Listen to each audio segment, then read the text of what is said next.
menyewakan sesuatu, kita memberikan imbalan kepada orang tersebut.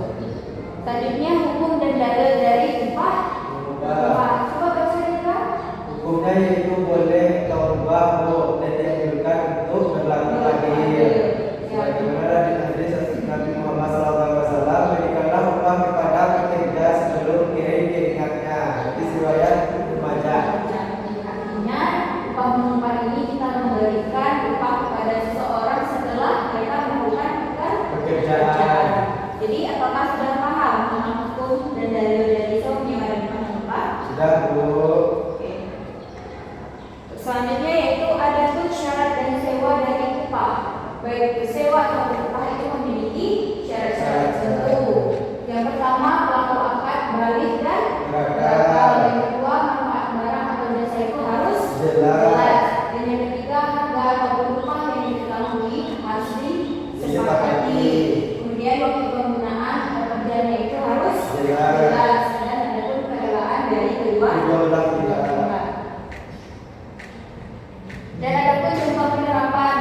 Yang pertama tadi ada sewa menyewa rumah atau kendaraan, contohnya misalnya Libra, menyewa kendaraan mobil, mobil kepada si B. Kemudian Libra berbicara kepada si B untuk menyewa seberapa harinya, kemudian menyepakati berapa harganya. Kemudian ada mengupah tukang bangunan.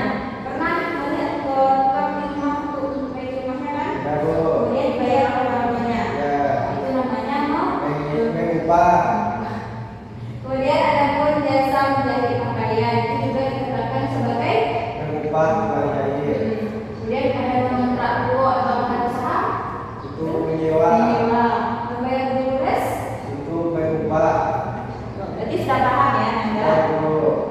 Jadi untuk kesimpulannya dapat kita lihat dari tabel ini bahwa sewa menyewa ini berupa barang, sedangkan upah mengupah ini berupa Jasa atau pekerjaan. Dan contohnya juga sudah ada di sini seperti menyewa motor, rumah, proyektor, dan semuanya ini berupa barang. Sedangkan jasa pekerjaan ini misalnya membayar tukang, membayar guru privat, dan juga membayar tukang cukur. Dan semuanya itu yang dibayar adalah jasa. Dan mungkin hanya itu pembelajaran kita hari ini. Apakah Anda sudah paham dengan penjelasan yang diberikan? Sudah. Dan semoga bisa bermanfaat bagi kita ke depannya dan Anda bisa paham tentang apa itu sewa menyewa dan upah mengupah. Jadi tidak salah lagi ya